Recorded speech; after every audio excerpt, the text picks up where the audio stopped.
Good morning from the Hawaiian Eye Conference and the Big Island of Hawaii. We're pleased to have with us this morning Dr. Vance Thompson, one of our ASCRS refractive clinical committee members. Thank you so much for being with us this morning. Thank you for having me.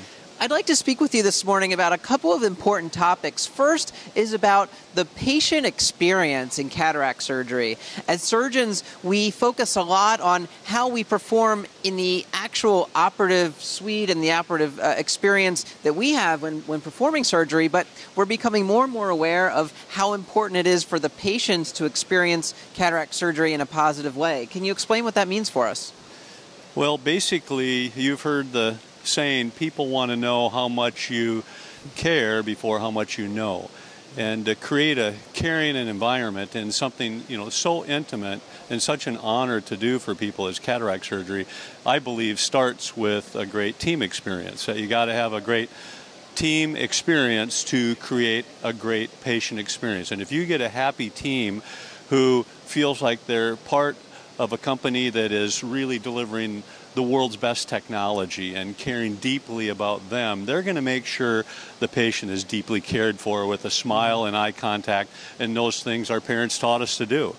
So it sounds like, Vance, what you're speaking about is that surgery is not to be necessarily sort of just a cold functional thing, comfortable in your hands and in your team's hands, all the way from the office to the surgical suite and back. I agree 100%, and I literally won't operate on someone that I don't feel a connection with. And to start that process out with a team who deeply cares, when you go in as a surgeon and you now connect with them and you show them how much you care, it's amazing when you combine that with advanced technology and great patient education, how it starts the process properly, but they also tell their friends, and that word of mouth becomes a very important part of your marketing, actually.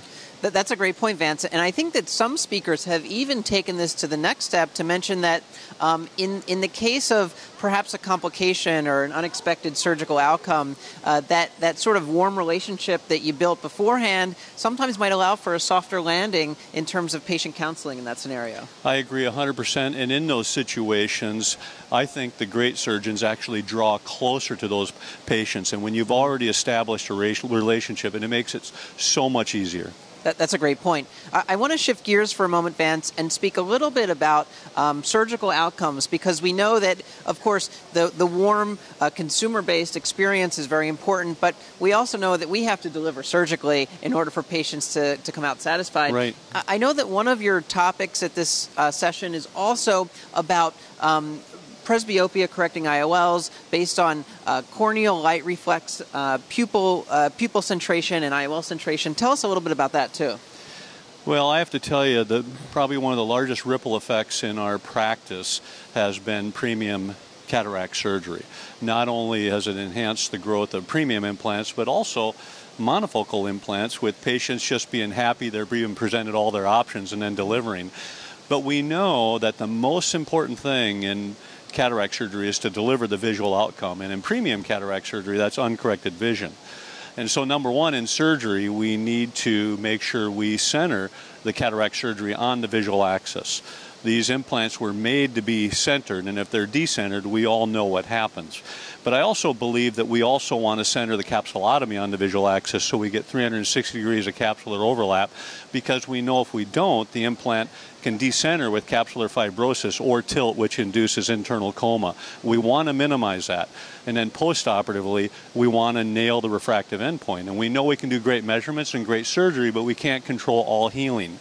And so that enhancement is so important, and I'm going to be talking about how you can do that either by enhancing the cornea or enhancing the optic through light adjustability.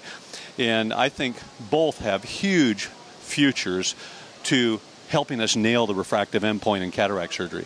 And just as a reminder, Vance, for our viewers, in terms of centering the visual axis as opposed to the pupillary axis, the research shows, I believe, that the visual axis tends to be a little bit inferior and a little bit nasal to the pupillary axis. That's Is that exactly right. So that when centering the capsulotomy as well as the center of the multifocal or EDOF lens, it's better to be a little bit inferior and a little bit nasal to the center of the pupil.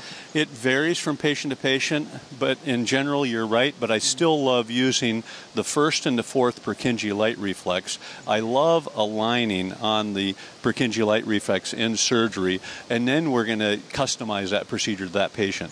Vance, this has been such a great discussion for us this morning. I'm so glad that we can learn from your expertise. Thank you so much for being with us. Thank you so much for having me.